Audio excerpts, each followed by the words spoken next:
How to start an Airbnb business and make $2,000 a month. I've helped many people do it. I've been doing it for a long time. If $2,000 a month is something that you just desire to do, you could actually do this stuff really quickly as well. I'm going to show you how to do it.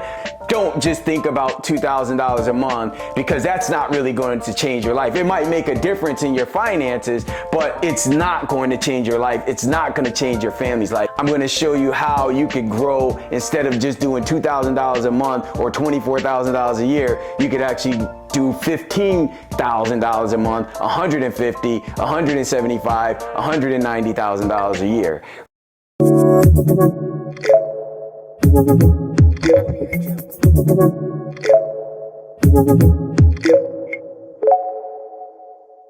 So how to start an Airbnb business? It could be very simple, as I said, or it could be very complicated.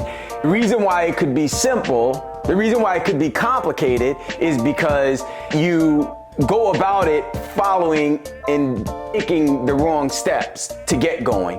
And what I mean by the wrong steps, you see all these people on Airbnb doing Airbnb, and their listings look amazing, right? You have beautiful pictures, you have, it looks, they go through and it looks like they're just doing something right because they're on Airbnb. And in fact, 75% of the people on Airbnb are not making money. And so if you follow how they're doing it, then you're going to have beautiful pictures on Airbnb.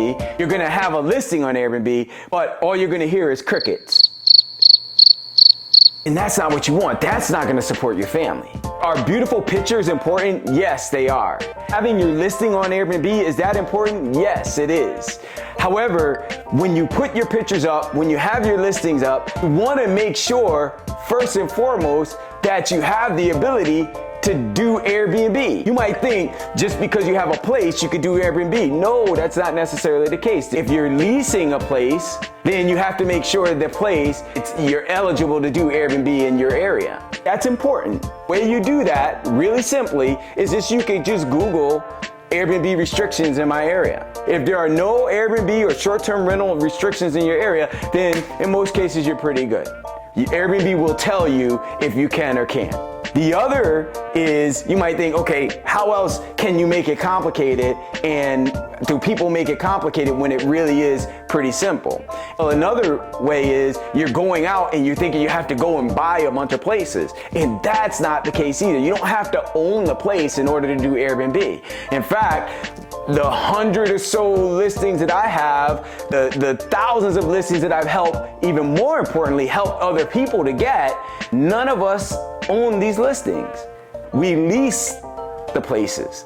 And that's one of the hardest things for people to kind of comprehend. You might be hearing Airbnb arbitrage, rental arbitrage, but most people don't even know how to do that properly. They might be talking corporate leasing, and then that's a whole nother thing, which we're not going to talk about. But in many cases, they feel like they got to lie to the owner when they're looking to lease, because owners, when you talk about Airbnb, or you talk about subleasing, many of the owners are saying no. Like, I won't touch you with a 10-foot pole. Stay away. Right? So most people don't understand how to do that, and then what they do, they lie. They feel like they have to lie or deceive the owner, and you don't want to do that. Right? You do not want to start off with a relationship with someone lying. Number one, it just ain't right. Number two, you're going to develop a relationship with these owners and these landlords. And when you develop that relationship, eventually at some point, they're going to get to know you a lot more, a lot better. And you don't want to be hiding this deep, dark secret that you're doing Airbnb and you told them you were doing something different. That relationship could be worth hundreds and hundreds of thousands of dollars over the years, but you have to start it right? You have to start it being honest. What I do, and what people that I've helped, the thousands of people that I've helped over the years, we use a template. We do it on Zillow, and we have a template that basically tells the landlord, before we even do anything, is we tell them that we're going to be using these places to host our guests and our clients from out of town. We also tell them that our places are regularly full. We're looking to pick up another place, and their place fits our needs, and we'd love to schedule an opportunity to come out and take a look at the place. So that's the template that we use. And that template is, if you take that and then you go on Zillow, you send that out to 10 landlords a day, you're gonna have multiple landlords on a daily basis reaching out to you. And then once you have those landlords reaching out to you, now, like, you have the advantage. Why? Because you're not soliciting someone. They reached out to you and said, yes, I'm interested. Tell me more. Come out and see the place. So now you have an advantage, not an unfair advantage, right? It's always going to be win-win. We always do everything win-win. But it's an advantage, meaning you're not someone that's trying to now sell someone on something, right? You have an advantage because they actually came to you. They reached back out to you and said, yes, I'm interested, come on out. Now you have an advantage, right? An advantage not over them, but an advantage over most other people that are trying to do this stuff, who are like soliciting and lying. You started off on the right foot. So that's one. You reach out to the landlord, have them reach back out to you. They're gonna reach back out, then you wanna go out to the place, right? Now, before you get there, here's the other piece.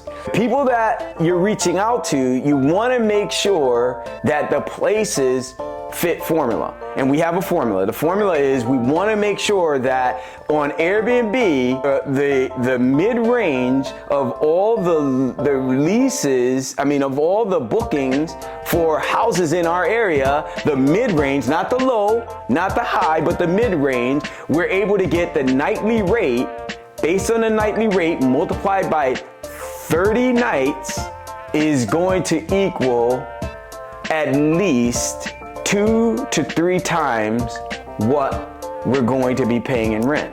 So say, for instance, if I'm making $3,000 a night, $3,000 a month, I want to make sure I'm paying no more than $1,500 for that place. That's double, right? And now I know that the only people that I'm sending stuff out to are people that at least fit that formula. I know that I'm going to be making at least $1,500 a month after my rent is paid. I'm going to give you here's a little pro tip. When it comes to real estate, nothing in real estate is always going to go perfect. There's always going to be something that isn't 100%. And why am I telling you that? I'm telling you that because that $3,000 that I just gave you, that number was based on 30 nights. And that's saying you're going to have the place fully occupied 30 nights. And I'm telling you, most cases, that isn't going to happen. So what we do is we look at knocking that down to 80 to 85%. And now we want to make sure, so what's 85%? 80% of 3,000 is 2,400, right? So 2,400 is what we can expect to get for that place on a monthly basis. So if 2,400, so now I'm only looking at places that are going to be $1,200 a month, not 15, because 1,200 times 2 is 2,400, right? If you're making $1,200 a month, that equals what? 1,200, 12,000 a year, 12, 13, 14, $14,000 a year, right? So, and that's not bad, right? So $14,000 a year, $1,200 a month, that moves the needle for some people. But here's the beauty of it. Key is this: because you're not owning and you're leasing, and you can use Zillow to do what I just showed you to do, and you're only paying first month's rent and security deposit to secure the place, that $1,200 you can multiply 2 or 3 times in 1 month.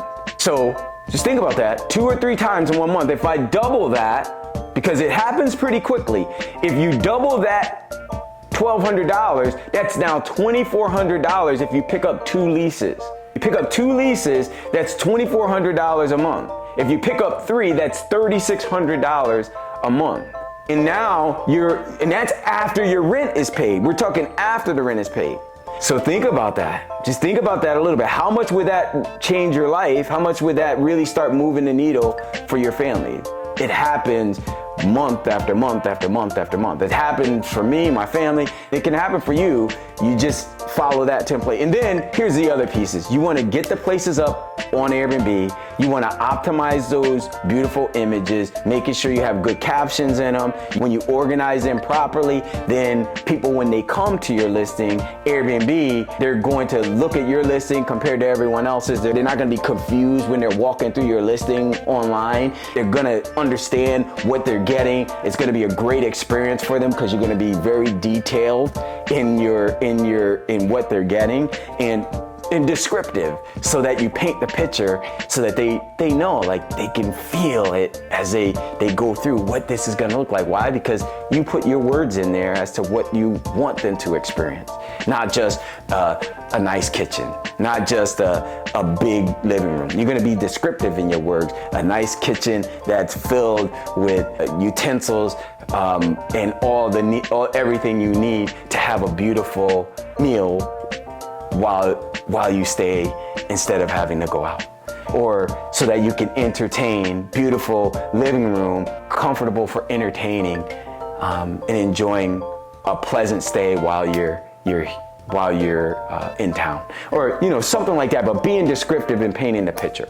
So as you're doing that, like, what happens, let me tell you why that's so important. You also don't want your images to be pixelated. You want them to be good, high definition images. If you have an iPhone or an Android, you can take good images with your phone. But I'm gonna tell you, Airbnb has this thing where you could go and hire a photographer off of their site, and it's not that expensive to do. If you're just getting started out, it might be a good thing to boost, to really get you boosted and make your image really stand out. But you don't have to wait for that to get started, right? But that will give you a boost. But if you take good image, get good photos, make sure there's good lighting. You don't have to have a professional camera or anything, but good lighting, get those things up. And Airbnb, when you have good images, they're going to recognize that, and they're going to make sure that they're putting those things, your images, out on page one of their platform. And you want to be able to respond when people begin inquiring.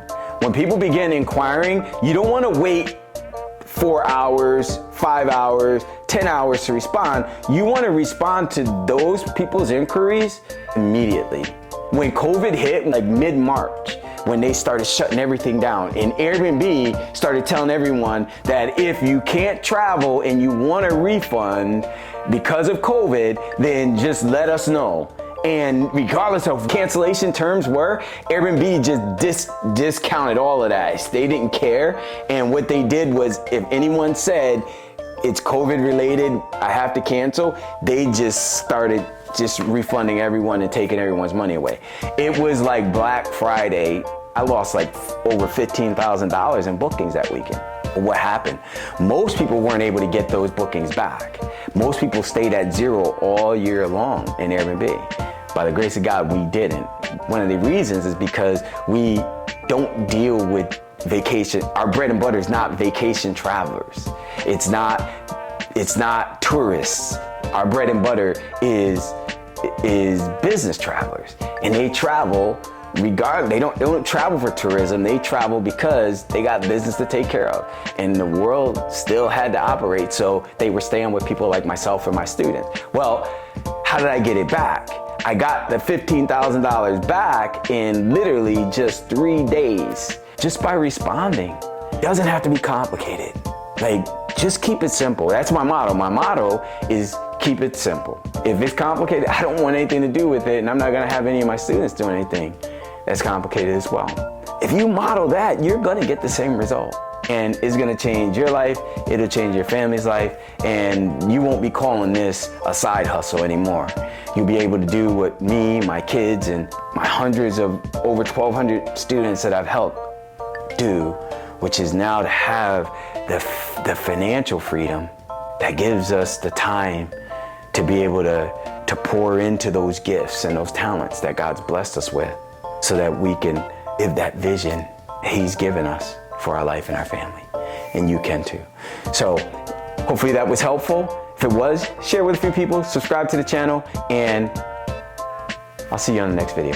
God bless you. You got this. Follow through. God bless you.